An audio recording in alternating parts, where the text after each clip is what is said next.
Welcome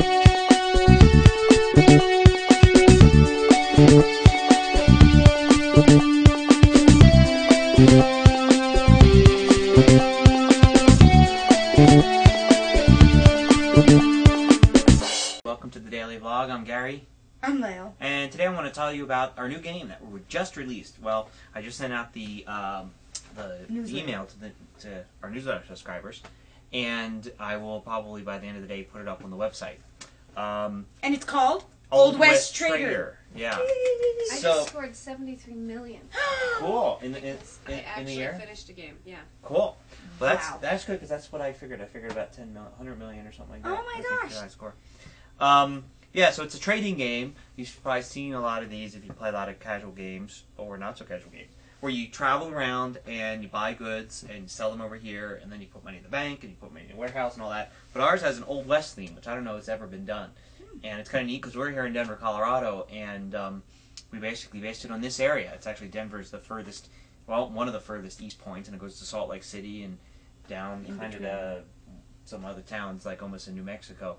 So, but it's about 1840, which is an interesting time period to do it. Sort of before the gold rush, but you know when there's still Old West frontier going on. About that period, yes, that some merchants, you know, the good merchants were very successful, but bad merchants, they didn't make it at all. Yes, pretty good game.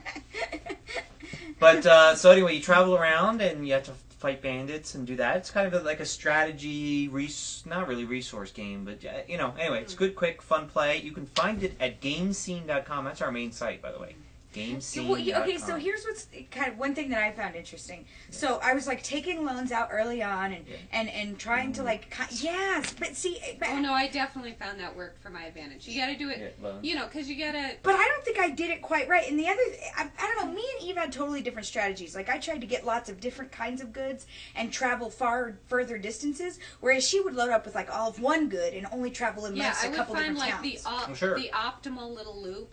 And keep doing that until Did you guys go to the saloons? Yes. Yes. To get but tips? Primarily, yeah, I did.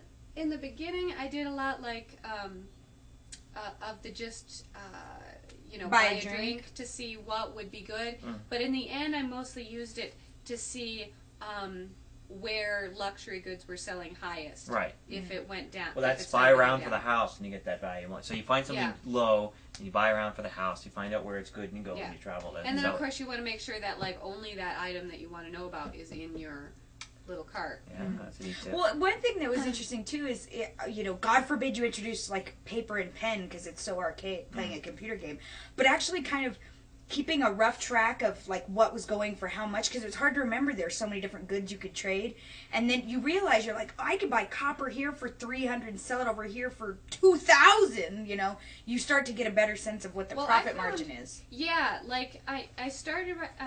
Well, I didn't start. I started off really sucking, but then I decided to give it an honest try, and I wrote some stuff down, and I didn't keep writing everything down, but by writing things down for a certain period of time, it allowed me to get a really good idea what the highs and lows. Yeah, the ranges. You know, we can only see. And so eventually, I was able to recognize, you know, like when copper was a killer deal or guns or whatever, and then know what to take to the next town, even if I didn't know what the prices in that next town were going to be because I hadn't been there for a long time. What do you think, Evan? I think it's addictive. I was just going to say, like, I kept wanting to play more and more and more. And I was after you play it a few times, you kind of learn what the price is. And what after playing it all the way through, though, I thought that it was pretty long.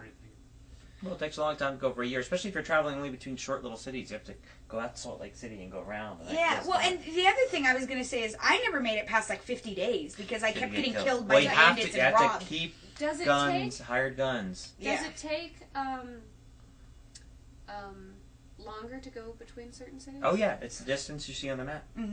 So the other and you're more chance of getting attacked by bandits if you're going along. So the hired guns are the only ones that can shoot back at the bandits. The guns that you put in your wagon are guns that you sell. They're cargo, yeah. See, I kept buying lots of those, thinking that's what defended me. No wonder I wasn't doing very good. No, I kept buying lots of those, thinking. No, you want to get hired guns to help you. Guns is just in that's more like the commodity. Okay. Yeah. See, I know that seems really obvious, but I totally didn't get that. Bandits are so well armed. Yeah, well, the band and the great thing about the game, the thing I really want to start doing at the very beginning, is have a very innovative system for dragging and dropping goods from your wagons to the store. Oh, because sweet. all of the games out there suck. They'll have you typing numbers or in little fields. Yeah, No typing. It's really that. raw. No, yeah. And the fact that you could So check it out at gamescene.com.